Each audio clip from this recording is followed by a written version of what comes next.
Bonsoir à toutes et à tous, madame, messieurs, amis téléspectateurs, bienvenue sur la chaîne africaine, la LCA, pour ce premier numéro de votre rendez-vous des sports et des loisirs. C'est avec beaucoup de plaisir donc qu'on vous retrouve et qu'on débute donc ce rendez-vous sur la chaîne africaine avec moi et avec vous ce soir des invités, deux invités, et l'honneur est fait donc à la Direction générale des loisirs et qui nous envoie deux représentants donc ce soir pour débuter ce rendez-vous des sports et des loisirs.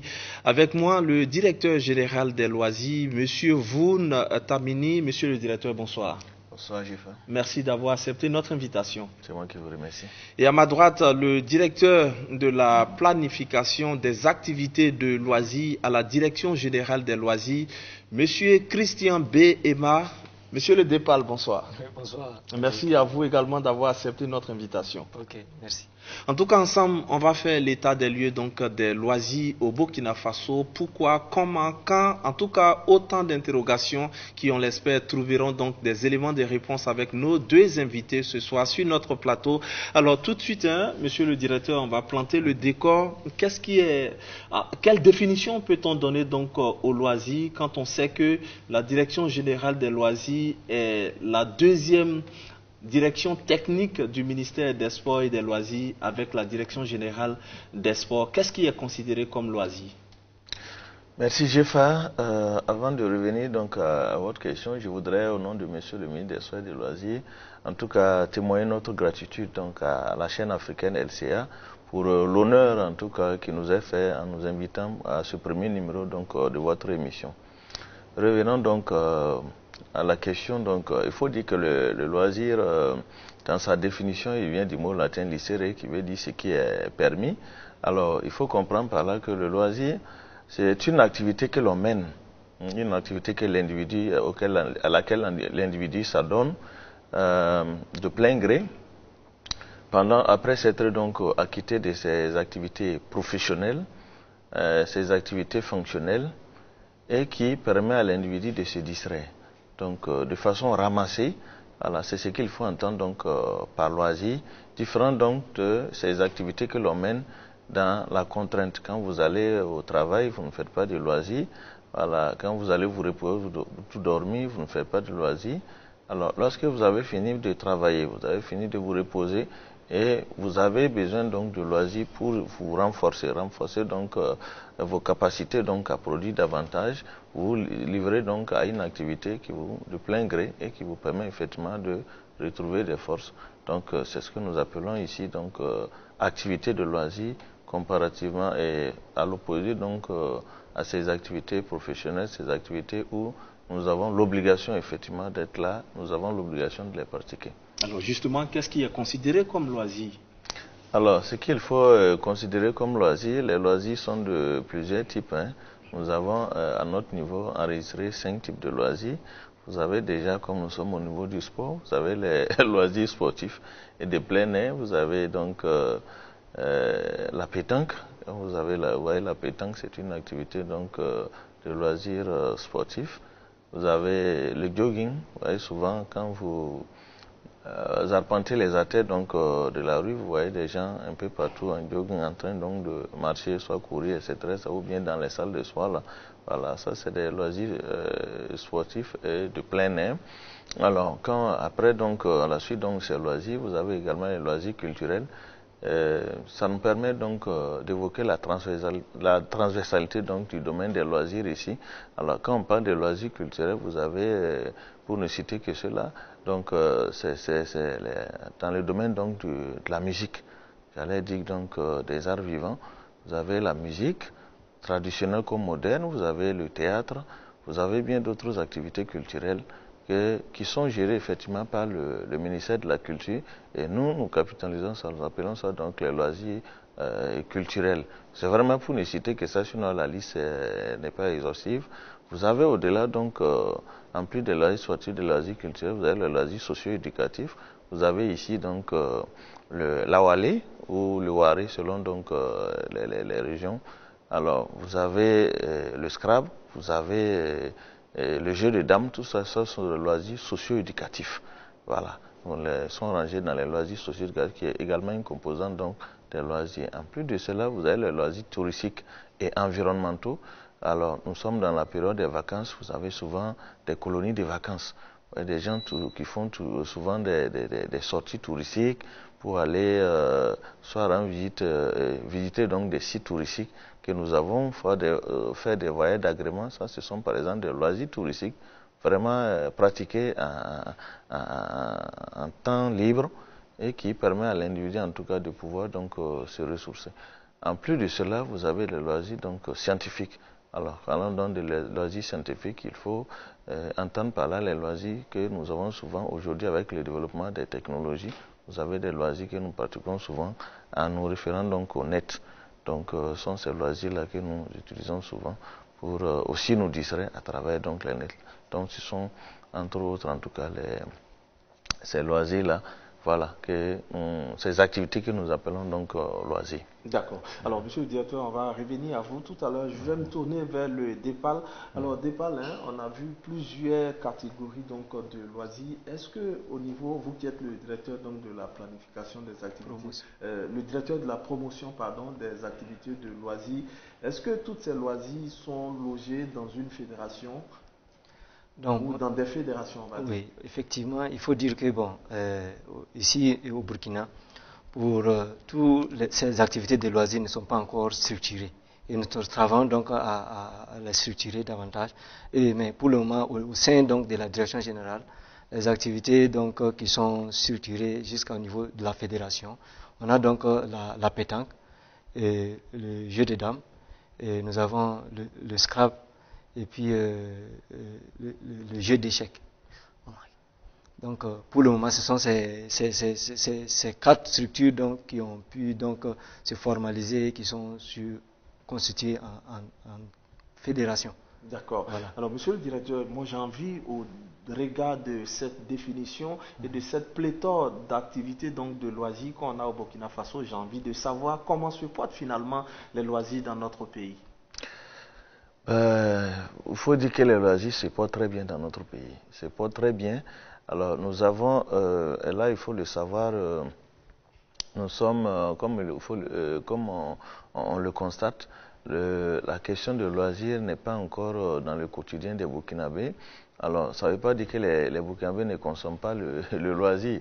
Il y en a qui ils sont nombreux justement à consommer le loisir, mais sans savoir que c'est vraiment donc, du domaine des loisirs.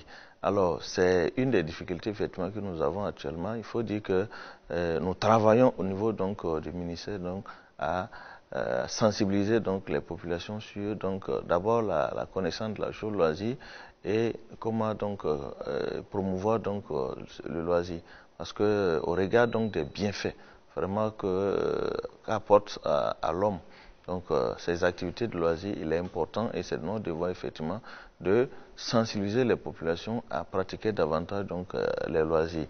Donc à ce niveau-là, en tout cas, on peut dire que les loisirs sont pratiqués, mais le travail qu'il reste à faire effectivement, c'est d'amener les populations à se rendre compte des vertus réelles donc des loisirs et en les pratiquant davantage. Donc c'est en tout cas une de nos missions régaliennes et nous sommes en train de travailler actuellement vraiment pour amener les populations à pouvoir s'en rendre compte et à pouvoir les pratiquer. D'accord. Ok. En fait, je voulais ajouter aussi à la suite de ce que Monsieur le Directeur Général a ajouté, que donc même les loisirs vraiment sont au niveau l'article 18 de la Constitution donc consacre donc un droit au loisir et depuis donc 1984 donc les loisirs donc sont donc pris en compte au niveau institutionnel et bon, par la création d'une direction. Et en 2006, nous assistons donc à la création d'une direction donc générale des loisirs pour dire comme quoi les loisirs vraiment sont vraiment considérés donc sur le plan donc de la gouvernance du pays et pour lesquels donc on peut dire que l'autorité donc s'investit donc à vouloir promouvoir les loisirs au regard donc des bienfaits donc que les loisirs pourront apporter donc pour l'épanouissement de l'individu et qui contribuent donc sur le plan social et sur le plan économique. D'accord. Alors, monsieur le directeur, je reviens encore à vous pour parler, bien sûr, de la définition que vous avez donnée d'entrée de mission.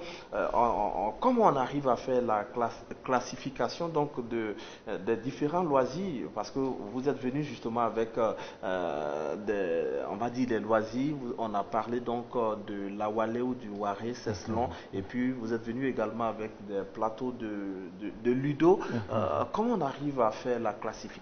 Qu'est-ce qui est considéré comme loisir moderne, loisir traditionnel? Ok, merci pour cette question. Effectivement, nous avons devant nous la Walé, ou le Waré selon l'appellation suivant la région où on se trouve. Alors, qui est considéré donc comme le loisir traditionnel comparativement donc au jeu de dames, au truc à la belote, les jeux de cartes que vous connaissez, contrairement aux jeux de dames, contrairement donc au ludo. Vous avez, vous le savez, depuis en tout cas des temps immémoriaux, nous avons en Afrique en tout cas l'awalé, alors qui étaient joués par donc nos devanciers, il faut le dire. Alors, vous allez trouver, actuellement, j'allais dire que la chose a tendance à se moderniser avec justement l'instrument que nous avons devant nous. Sinon, dans le temps, effectivement, c'était autour sous les arbres, voilà, que les adeptes se retrouvaient pour creuser des trous, au nombre effectivement de 12 que vous voyez, voilà, pour pouvoir jouer, et ça drainait vraiment du monde. Et là, nous avons de nos jours aujourd'hui du bois sculpté effectivement, où nous avons aujourd'hui j'allais dire déplacer donc ces trous que nous avions au sol à l'époque pour mettre sur du bois et pour pouvoir ventiler. Bon, c'est pour dire que la chose est en train justement de se moderniser, mais ce qu'il y a à reconnaître, c'est que à l'origine la chose c'est une activité, c'est une discipline donc j'allais dire traditionnelle, parce que c'est rangé dans le cadre donc des loisirs traditionnels comme bien d'autres. Quand vous allez effectivement un peu partout dans nos régions, là, vous allez trouver ces loisirs qui ne sont pas, j'allais dire, qui sont le fondement, le socle même de nos sociétés ici. Donc c'est des loisirs qui ne sont pas du tout exotiques, mais que nous avons nous-mêmes créés ici, nos ancêtres ont créé et dont nous avons hérité. Donc c'est ces loisirs-là que nous appelons loisirs traditionnels. Et les loisirs justement qui sont, j'allais dire, venus d'ailleurs, ces activités loisirs qui sont venues d'ailleurs, que le, entre griffes comme on le dit, que le blanc a créé, ce sont ces loisirs-là que nous appelons loisirs modernes. Quand on prend, il faut rester dans le cadre des loisirs, ces loisirs socio-éducatifs là. Alors j'ai parlé tantôt du cas de l'awalé, qui est traditionnel, mais quand vous prenez donc la belote, les jeux de cartes, ben ça, ce n'était pas du tout connu à l'époque. On a les jeux d'échecs aussi, qui sont venus pratiquement de la Russie. Comment est-ce qu'on l'accueille ou on l'a accueilli au Burkina? Oui, bien sûr, il faut le dire, le directeur de la promotion donc des acteurs vient de le dire. Alors, au niveau donc de l'échec, effectivement, c'est une discipline effectivement qui est en plein essor. Alors, il faut le dire, aujourd'hui, donc, l'objectif, c'est de pouvoir, comme vous le savez, l'échec, c'est une discipline aussi qui vraiment entre dans le cadre de la formation de l'enfant.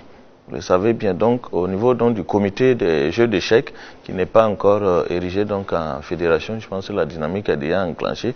Alors, l'une des missions, effectivement, c'est de contribuer, de pouvoir, au niveau donc, des établissements donc, primaires, public comme privé là, comment est-ce qu'il faut donc déjà apprendre aux enfants donc à jouer à l'échec. C'est très important, comme je l'ai dit, ça fait partie donc de la formation de l'enfant. Et pour votre information, il faut savoir qu'au niveau international, les plus grands, les meilleurs là sont des enfants de 10-15 ans. Voilà, ça veut dire qu'ils ont déjà été formés depuis la base et arrivé à un certain moment, bon, ils avaient déjà, vous savez, l'enfant apprend plus vite que voilà, que l'homme déjà, que l'adulte. Voilà, donc quand ils apprennent ça dès le bas âge là, ben, ils arrivent donc à tout enregistrer et à pouvoir être performants déjà à l'adolescence. Donc ce qui fait que bon, l'objectif en tout cas, en collaboration avec le comité national des jeux d'échecs là, c'est de pouvoir donc permettre au niveau donc de ces scolaires, ces écoliers là, de pouvoir apprendre l'échec dès vraiment l'école primaire pour permettre, en tout cas nous permettre d'avoir donc des champions de demain à partir donc de ces écoles-là. D'accord. Alors, Dépal, quelle est la perception finalement que le citoyen lambda a justement donc des loisirs et surtout de votre direction? Parce qu'on sait que quand on était petit, les jeux des dames, les jeux des lido, on disait que c'était pour les retraités, les jeux des dames pour, pardon, les jeux des cartes pour les bandits. Alors finalement, une direction pour ces jeux-là. Alors, quelle est la perception que le citoyen a de vos activités et de votre direction, vous qui êtes le directeur donc de la promotion des loisirs? Est-ce qu'on ne vous banalise pas finalement à la limite? Bon, en tout cas, nous ne sommes pas banalisés, mais il faut dire effectivement que les loisirs sont consommés au Burkina. Les loisirs sont consommés. Et je pense donc que la direction, le rôle premier de la direction, c'est de pouvoir orienter les populations, canaliser donc la consommation des loisirs pour le bien-être, pour leur bien-être. Parce qu'il faut les reconnaître, nous assistons donc à des pratiques déviantes. Alors que le loisir doit, pour objectif, c'est pour l'épanouissement de la personne, c'est pour son bien-être. Et lorsque ce n'est pas donc canalisé, ce n'est pas orienté, nous allons assister donc à de l'anarchie. Et il faut donc, c'est pour cela donc que la direction donc a son rôle donc de pouvoir orienter donc les populations. Mais en revenant donc par rapport donc même quand vous avez parlé de la définition des loisirs, il faut dire que dans la définition des loisirs, la classification des loisirs plutôt, et au Burkina ici, c'est notre politique nationale qui reconnaît donc les 5 classifications, les 5 groupes de loisirs. Mais il faut dire que donc la frontière n'est pas forcément hermétique. Par exemple, quand on prend l'exemple au niveau du Canada, ils ont deux groupes, les loisirs actifs et les loisirs passifs. Mais chez nous, nous avons donc décidé donc de les classer en 5 groupes. Mais les fonctions des loisirs, je vais donc revenir pour les fonctions des loisirs, c'est d'abord l'aspect délassement. Voilà. Les loisirs ont pour rôle donc de délasser la personne, permettre à la personne de récupérer, donc de se débarrasser donc de la fatigue. Nous avons l'aspect divertissement. L'aspect divertissement parce qu'après le travail, il faut déstresser la personne. La personne peut mener donc une activité pour se déstresser, pour oublier un certain nombre de mécanismes, d'automatisme plutôt. Donc, il y a aussi l'aspect développement. L'aspect développement, ici, il faut voir le développement des habiletés motrices et des habiletés intellectuelles. Parce que quand on prend les loisirs, on pour rôle donc de développer donc ces habiletés-là dans l'être humain. De développer donc l'homme, quelqu'un qui fait de la lecture, quelqu'un qui fait des jeux de réflexion, etc. Quelqu'un qui pratique des activités physiques, parce qu'il y a le loisir sportif, il développe donc ces habiletés motrices. Dans quelle proportion pour développer on va dire son intellect, son mental, pour quelqu'un qui joue certainement de 7h à 18h, ce n'est plus pour développer. Non, en réalité, comme on l'a dit en fait dans la définition, le directeur général a bien fait de le spécifier. Quand on parle de temps de loisirs, le loisir revient au temps libre, le temps gratuit. Et quand on prend dans la notion de temps libre, nous avons le temps libre journalier, après les heures de travail. Donc le temps libre journalier, nous avons le temps libre hebdomadaire, le week-end. Nous avons le temps libre annuel. Bon, quand je parle du temps libre annuel, je parle des vacances annuelles. Voilà, ce temps libre. Nous avons aussi le temps libre après, donc, je veux dire après la carrière, qui est la période de retraite. Donc, le loisir en réalité, comme il a dit dans la définition, c'est le temps, c'est les activités que nous menons donc après cette acquitté de nos obligations. Ça veut dire que si on pratiquait durant le temps libre. Mais comment chacun d'entre nous occupe ce temps libre? C'est là-bas où nous devons donc travailler donc à orienter les gens. Parce que quand nous assistons aujourd'hui, quand vous regardez dans la ville de Ouagadougou, on ne dira pas que les loisirs ne sont pas consommés. Vous allez voir que donc au-delà des heures des services, vous voyez comment la population, c'est que chacun trouve en tout cas une occupation pour essayer de meubler son temps. Et les week-ends, vous voyez comment les activités donc que les populations mènent donc pour pouvoir occuper donc ces temps libres. Maintenant, notre rôle donc c'est de pouvoir orienter les gens, canaliser les gens vers les bonnes pratiques. Voilà, parce que, bon, comme je l'ai dit tantôt, il y a parce que le loisir n'est pas forcément il faut voir aussi, on peut avoir des loisirs qui peuvent être qualifiés donc de loisirs malsains. D'accord. Mais j'allais ajouter aussi une autre fonction au niveau des loisirs, je n'avais pas fini. Il s'agit donc de la sociabilisation. Voilà. Il faut dire que les loisirs ont une fonction de sociabilisation très très importante parce que dans la pratique des loisirs, l'individu pratique les loisirs en interaction avec les autres.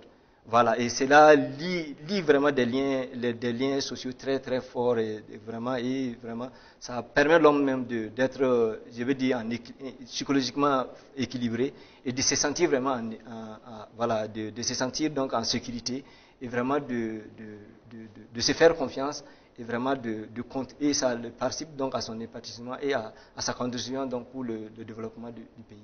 D'accord. On reviendra à vous tout à l'heure. Dépal, je vais me tourner vers le DGL à nouveau. Alors, DGL, finalement, hein, quand vous citiez donc les activités de loisirs, il y a la musique. Alors, finalement, est-ce qu'il n'y a pas, on va dire donc,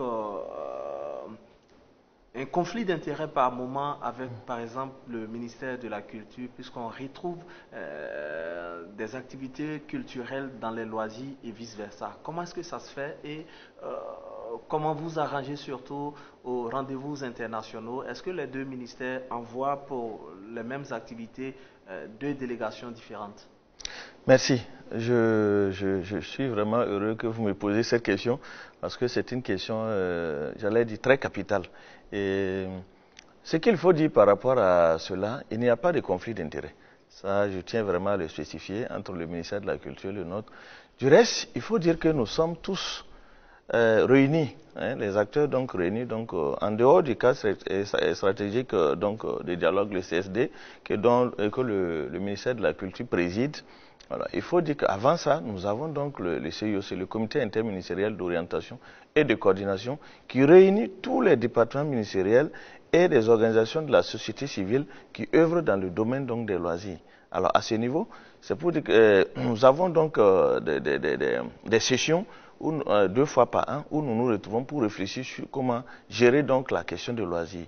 Alors revenant donc entrons donc vraiment dans le vif de cette question-là.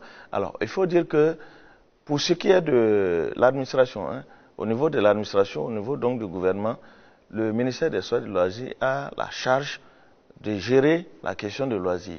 Mais, comme je vous l'avais dit donc dans la définition, le loisir est transversal, en ce sens que ça se retrouve dans plusieurs départements ministériels à la fois, au regard donc de la composition des différentes activités qui s'y trouvent.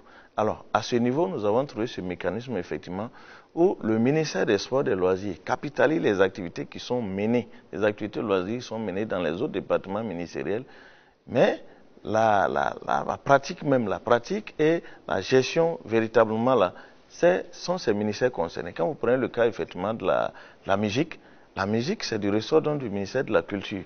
Alors, le ministère de la Culture, effectivement, gère ses artistes, gère donc les programmes, etc., gère même les fonds qui sont alloués donc à la promotion de ces artistes-là. Mais nous, au niveau du ministère, nous travaillons donc en collaboration à capitaliser donc les activités qui sont menées donc au niveau de ce ministère. En quoi faisant, par exemple, parce que le téléspectateur lambda qui est à Falangoutou veut bien comprendre pour justement ne pas se mélanger les pinceaux, en quoi faisant la capitalisation? J'ai parlé tantôt donc du cadre sectoriel donc du dialogue, le CSD, que le ministère de la Culture préside, et nous, au niveau du ministère des Sports et des Loisirs, nous sommes vice-présidents donc de ce comité-là. Et comme ces deux départements ministériels, vous avez donc la communication, vous avez la jeunesse, et vous avez donc l'éducation, hein, le MENA. Donc tous ces départements ministériels-là se retrouvent effectivement pour réfléchir, travailler donc à unir donc les forces autour de ce cadre donc de dialogue. Alors, c'est pour dire, quand on parle de dialogue, effectivement, c'est pour dire qu'il y a forcément donc un terrain d'entente sur donc des éléments donc à prendre en compte. Comme je l'ai dit, alors nous, au niveau du ministère, de façon institutionnelle, nous avons la gestion de la chose loisir. Donc, nous jouons ce rôle de coordination.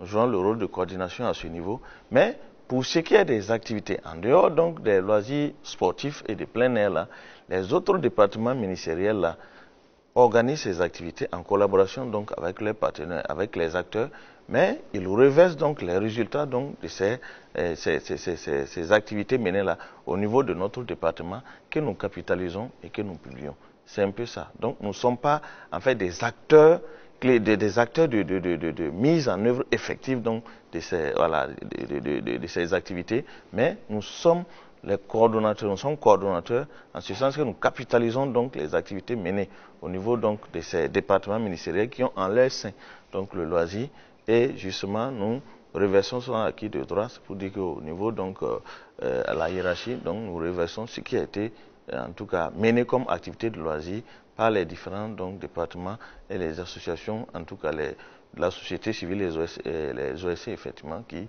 interviennent également dans ce cadre-là. Et nous capitalisons et nous reversons.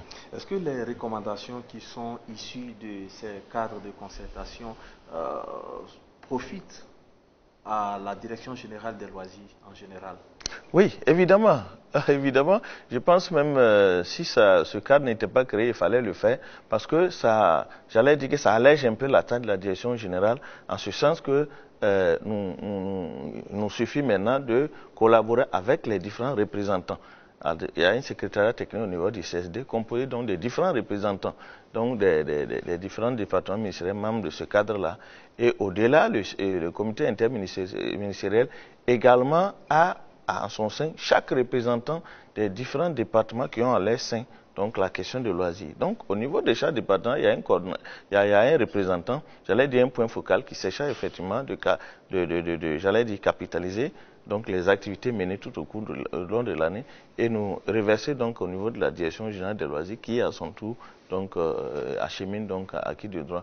Donc j'allais dire que c'est vraiment la bienvenue parce que ça nous permet effectivement d'alléger un peu la tâche pour pouvoir avoir en tout cas les éléments qu'il nous faut, c'est-à-dire ces activités menées au cours donc de l'année et pouvoir les capitaliser avec efficacité et efficience. Alors Dépal, vous qui êtes le directeur donc de la promotion des activités au niveau de la Direction générale des loisirs, l'une des plaies aujourd'hui donc des loisirs, c'est justement les tests. Vous y employez justement au toilettage des tests. Est-ce que c'est aisé pour vous aujourd'hui de faire la promotion, de promouvoir les loisirs quand on sait que tout n'est pas finalement défini en termes de tests? Ok, en tout cas vous faites bien de le souligner.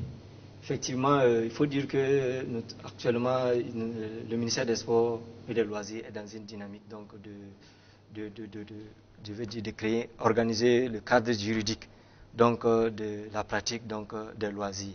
Et en ce sens, donc, il y a un certain nombre de tests qui sont donc en cours d'adoption, qui ont déjà été, ces textes sont déjà élaborés et ils sont en cours d'adoption, parmi lesquels donc, nous avons donc la charte des loisirs et ces documents cadres donc, qui orientent donc la pratique des loisirs et le mode d'action donc des différents donc, acteurs, des différents intervenants.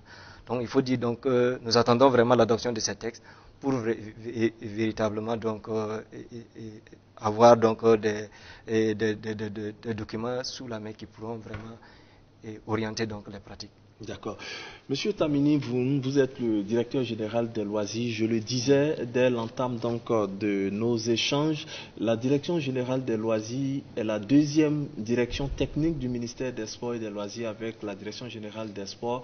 Mais on a comme l'impression que votre direction est le parent pauvre du ministère des Sports. On peut se tromper, vous allez nous dire si c'est exact ou pas et nous dire aussi comment est-ce que les choses se passent finalement pour qu'on n'ait pas trop d'activités ou bien qu'on n'ait pas beaucoup de communication autour de vos activités comme c'est le cas au niveau donc de la Direction générale des sports. Merci. Alors, je ne voudrais pas vous répéter pour dire que la Direction générale est les parents pauvres. Non, pas du tout, pas du tout. Alors, il faut dire que, je l'ai dit tantôt dans mon intervention, alors au niveau les loisirs sont un domaine vraiment qui est nouveau, donc au niveau du pays. Alors, il y a beaucoup donc d'actions qu'il faut mener pour que les loisirs puissent effectivement rentrer dans le vécu des populations. Alors, c'est pour dire que le travail qu'il reste à faire là, le travail qu'il reste à faire est très important, ce qui fait que de nos jours là, comme dirait l'autre, on semble ne pas percevoir, il semble qu'on ne perçoit pas trop la question vraiment de loisirs. Je suis d'accord, mais il y a un travail en tout cas qui est fait à la base et qui est en train qui va bientôt produire donc des fruits. Vous l'avez dit tantôt, la véritable, j'allais dire que la stratégie justement qu'il faut mettre en place et qui est déjà mise en place et qui, comme je l'ai dit, va bientôt en tout cas produire ses fruits, c'est la question de la sensibilisation. À ce niveau, nous avons en tout cas des projets, en tout cas qui vont être mis en œuvre pour permettre effectivement de la chose loisir d'être, en tout cas, de rentrer véritablement dans le vécu des populations. En dehors de ça, il faut le dire, hein, la direction générale n'est pas le parent pauvre parce que vous le savez, nous avons notre politique nationale qui a été adoptée en décembre 2017 qui prend en compte effectivement tout ce que nous avons en tout cas pris comme engagement dans la promotion et la vulgarisation des activités des loisirs. Tout est pris en compte. Je puis vous rassurer en tout cas que à l'opposé, c'est vrai que le sport est connu depuis un certain temps et quel que soit là où vous allez dans ce pays-là, quand on parle de sport et surtout donc le football, bon c'est très connu, hein, les gens voilà. Mais ce qu'il faut dire et souligner, et je le répète, c'est vraiment que la sensibilisation à la pratique des activités de loisirs là est un véritable enjeu qu'il faut effectivement atteindre en tout cas. Et la direction générale des loisirs est à pied d'œuvre. Vous le constaterez les années à venir que tout, en tout cas je ne vais pas faire la comparaison avec le sport, mais vous allez voir que les lignes vont beaucoup bouger parce qu'il y a un travail qui est élaboré, qui est en train d'être mis en œuvre actuellement. Et en tout cas, nous avons bon espoir que d'ici là, je ne dirais pas que les loisirs vont être au-dessus du sport, mais les loisirs vont pas faire parler d'eux dans ce pays-là. D'accord. Cela doit passer certainement et nécessairement par les établissements scolaires. On voit au niveau du sport l'UCBF, on voit l'OZEP. Est-ce qu'au niveau donc des loisirs, en ce qui concerne les tests qui ont été adoptés en décembre dernier, on prévoit cela, travailler à la base avec les établissements scolaires, par exemple pour la vulgarisation des loisirs au Burkina? Oui, c'est très bien dit et ça y va de soi parce que j'ai tantôt pris un certain nombre de disciplines. Quand vous prenez l'échec, quand vous prenez le jeu de dames, mais ce sont des disciplines qui sont, comme je l'ai dit là, où les grands maîtres là sont des jeunes. Quand vous allez en Russie, vous allez en armée et autres là, c'est des jeunes, c'est des enfants vraiment qui sont les champions justement à ce niveau-là. Et nous avons, emboîtons donc ce pas-là, nous avons estimé qu'il est aussi intéressant d'aller vers ces jeunes-là pour une formation à la base afin de faire vraiment des grands champions de demain. C'est très important. Parce que, vous le savez, comme nous sommes, il faut le dire, nous sommes un peu au stade embryonnaire, mais nos collaborateurs, qui sont les structures de loisirs, en tout cas, travaillent de façon en tout cas étroite avec nous. Et nous avons en tout cas bon espoir ensemble que dans les années à venir, en tout cas, tout va bien aller. Et les loisirs vont prendre leur envol. Ça, nous en sommes certains en tout cas. Du reste, nous avons le soutien, je tiens à le souligner, vraiment de l'autorité. Nous avons le soutien du gouvernement à ce niveau-là. Et comme je l'ai dit, il y a un plan vraiment de sensibilisation, de vulgarisation qui est là et qui va être bientôt mis en place et qui va permettre de prendre en compte, résoudre vraiment toutes ces questions-là. D'accord. Alors, DEPAL, 4 fédérations donc pour la Direction générale des loisirs. Est-ce que il est aisé de travailler avec ce nombre, hein, on va dire, insignifiant hein, du reste, ou alors on pense justement donc à grandir en ce qui concerne donc le nombre de fédérations de loisirs affiliées à la Direction générale des loisirs? Oui, bon, en tout cas, comme on l'avait déjà vraiment dit tantôt quand vous avez posé donc la question, à savoir donc le problème, c'est que aujourd'hui, les loisirs sont pratiqués, mais ce n'est pas encore, c'est de façon informelle. Oui, mais ce n'est pas pour faire une comparaison. Oui. Au niveau du sport, vous avez une trentaine de fédérations et au niveau des loisirs, on n'a que 4 fédérations. Oui, mais c'est lié au fait que aussi, c'est aussi le rôle donc de la direction de travailler donc à travailler à ce que toutes ces activités de loisirs pratiquées là donc, puissent être donc formelles. Parce que les gens pratiquent les loisirs, mais donc de façon informelle. Souvent, c'est parce que les gens aussi n'ont pas l'information.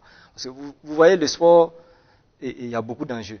Et ça fait que rapidement, les gens travaillent donc à formaliser donc, les différents clubs, les cadres de pratique.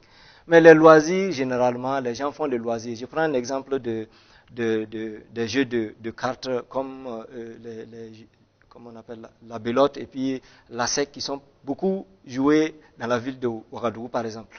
Mais vous allez voir rarement un grain ou une table en tout cas décider de se constituer donc en club. Alors que les portes ne sont pas fermées. On permet donc aux gens d'aller donc vers de se formaliser donc en se créant donc en se transformant donc en association. Mais au niveau des loisirs généralement, les gens préfèrent jouer devant leur porte juste pour se distraire, mais ils n'ont pas encore. C'est une question de mentalité en fait. Ce n'est pas encore. Les gens ne sont pas encore dans cette dynamique de travailler donc à se formaliser. Mais pour le moment, nous sommes donc en train de travailler avec ces derniers pour ramener tous ces gens-là, ceux qui pratiquent donc ces activités de loisirs donc de façon informelle là, donc de travail donc à les formaliser. Donc nous sommes donc dans cette dynamique. Et en tout cas, je puis vous dire que d'ici donc des années, vous allez voir donc qu'il y aura beaucoup de clubs donc dans ces pratiques donc dans ces activités de loisirs. D'accord. Alors, monsieur le directeur, cela fait plusieurs années quand même, on a par exemple l'association de jeux d'échecs, une activité de loisirs importée qui se pratique à l'international. Vous avez l'association des pêcheurs à la ligne, dirigée donc par le président Kilaza. Depuis plusieurs années, on n'a que des associations. Qu'est-ce qui est fait pour les transformer finalement en fédération, ces deux associations? Merci. Alors, Dépal vient de le dire. Je pense à la question donc d'hésitation. Il y a aussi le manque d'information. Il y en a qui sont vraiment, qui ne savent pas quelle est la démarche qu'il faut entreprendre justement pour se formaliser. Bon, il y en a aussi qui connaissent la démarche, mais ils n'arrivent pas à s'entendre justement sur donc les modalités donc de formalisation. Alors, il vient de le dire, hein, c'est une tâche qui nous revient au niveau de la direction générale. Et nous sommes à pied d'œuvre effectivement pour travailler à pouvoir amener tous ces ensembles, toutes ces associations, tous ces, j'allais dire, ces personnes qui travaillent de façon vraiment en vase clos là, à pouvoir se formaliser, suivant donc leurs disciplines respectives là, pour pouvoir, en tout cas, nous trouver des cadres de pratique beaucoup plus reconnus donc par le gouvernement. Parce que ça nous permet aussi de canaliser, de pouvoir capitaliser les activités qui sont menées à ce niveau. Pour ce qui est donc de la pêche en ligne, le président Kilaza, que je connais très bien, effectivement nous a déjà approché et nous avons ensemble, en tout cas il mène des activités auxquelles nous avons déjà assisté et nous avons travaillé, nous avons avec lui en tout cas nous l'avons conseillé effectivement de trouver, en tout cas avec ses collaborateurs-là, un cadre où nous allons beaucoup plus les accompagner.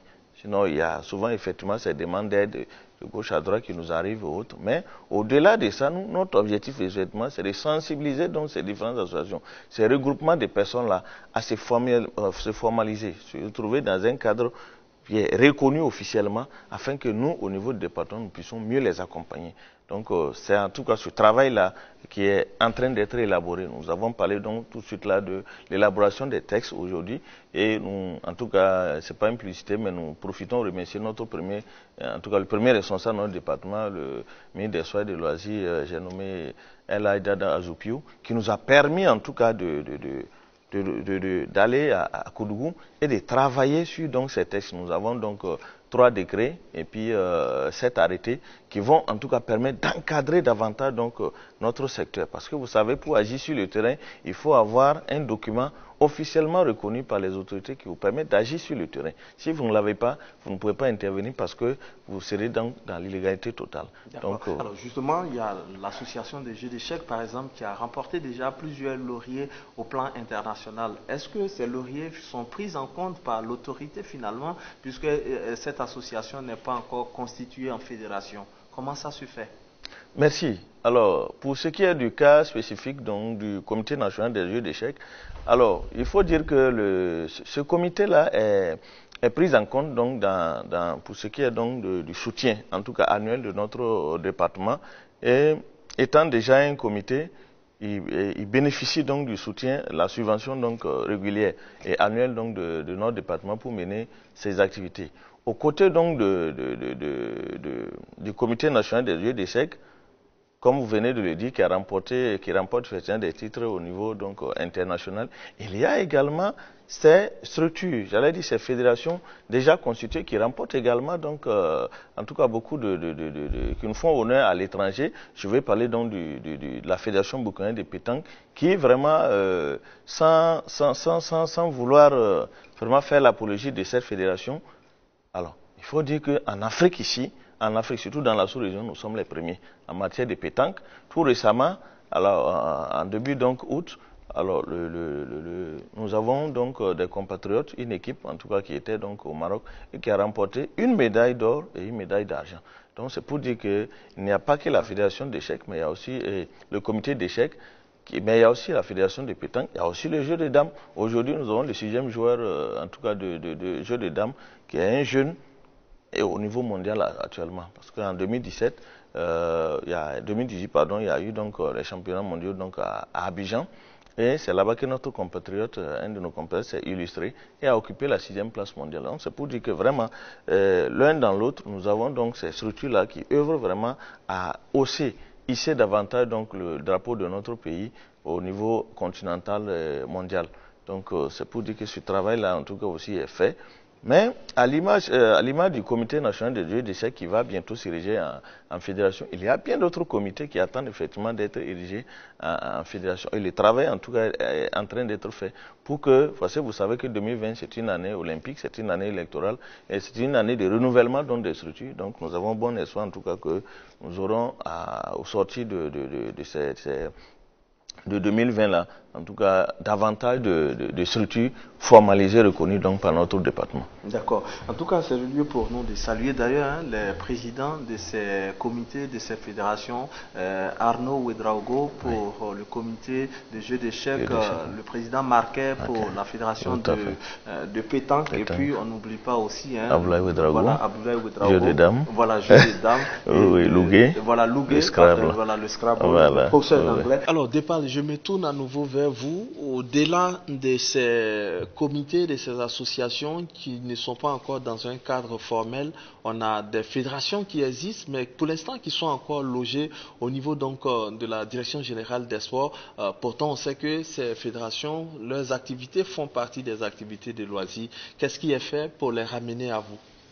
Bon, il faut dire, comme on a dit en réalité, bon, je vais revenir un peu sur ce qui peut faire la distinction un peu entre les sports et puis les loisirs. Parce qu'en réalité, d'abord, quand on a donné les classifications des 5 groupes de loisirs, j'ai dit d'abord que les frontières n'étaient pas hermétiques. Et aussi, si nous revenons sur les différences fondamentales, parce que quand on dit le sport c'est une activité d'abord motrice, voilà, et fortement donc codifiée, voilà, à caractère compétitif accentué, voilà, et fortement institutionnalisé.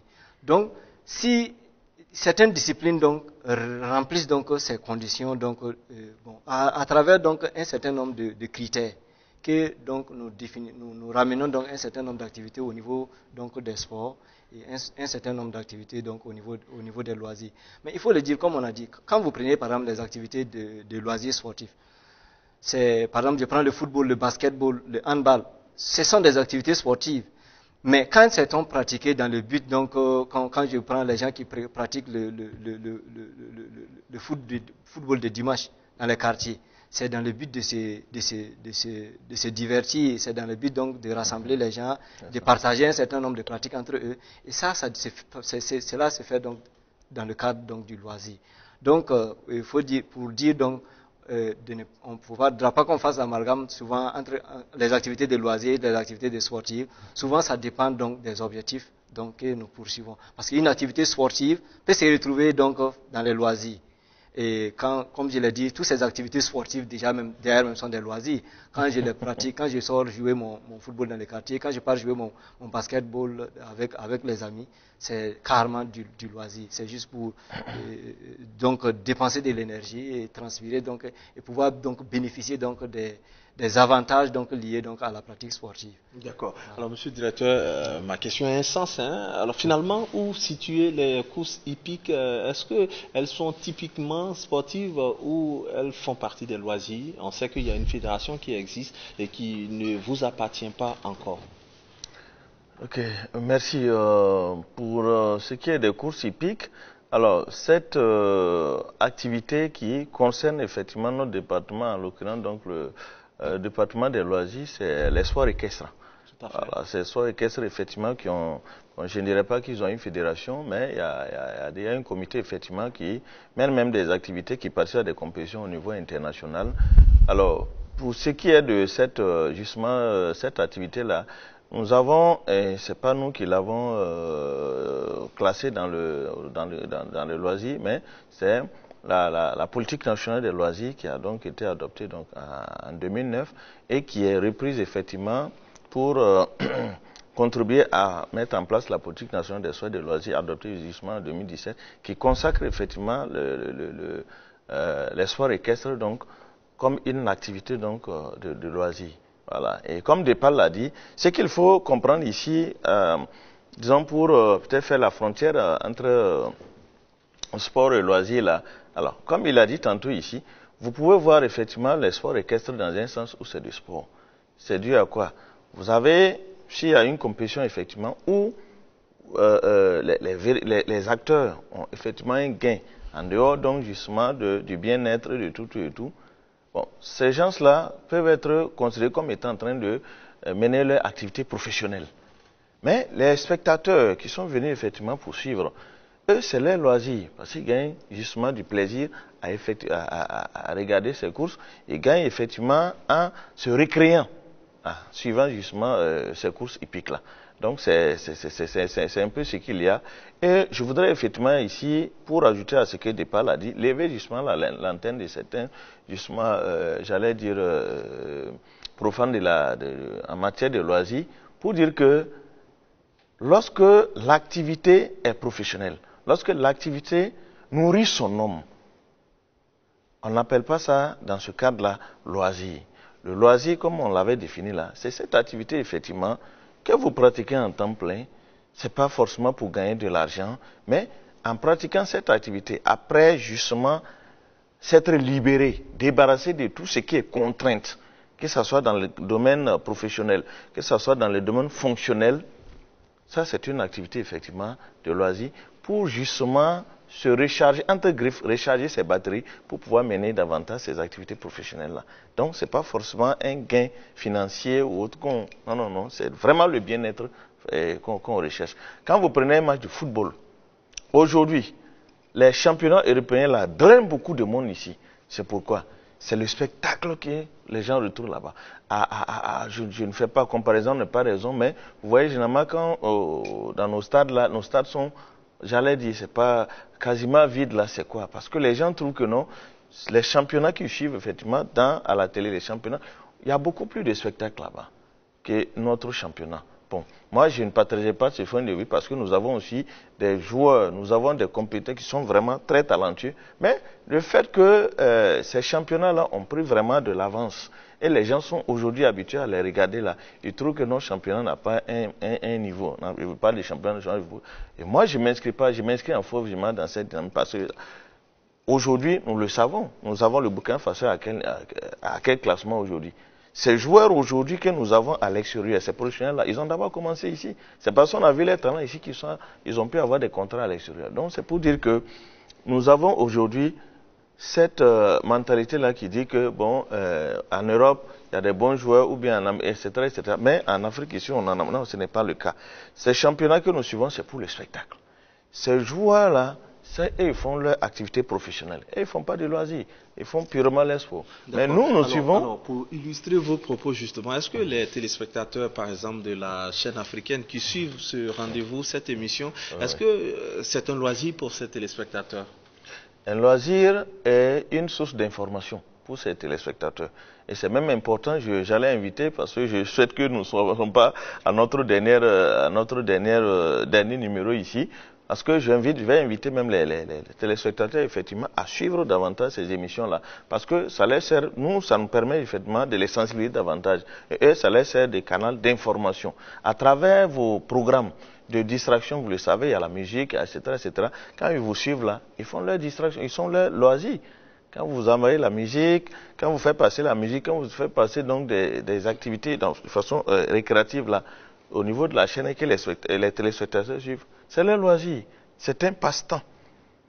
Et cela se fait lorsque vraiment on sait, on n'a plus de contraintes vraiment d'ordre professionnel ou fonctionnel.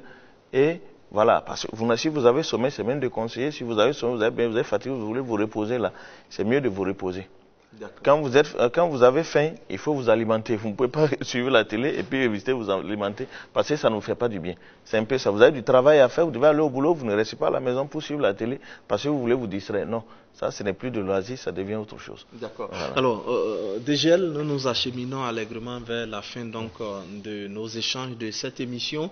Alors, il y a bientôt 2 ans, le ministère, le département des sports et des loisirs a organisé un forum national sur les sports et les loisirs. Qu'en est-il justement de ce forum? Quelles sont devenues les recommandations issues de ce forum dans le domaine des loisirs? Est-ce que vous en avez profité ou vous profitez de ces recommandations?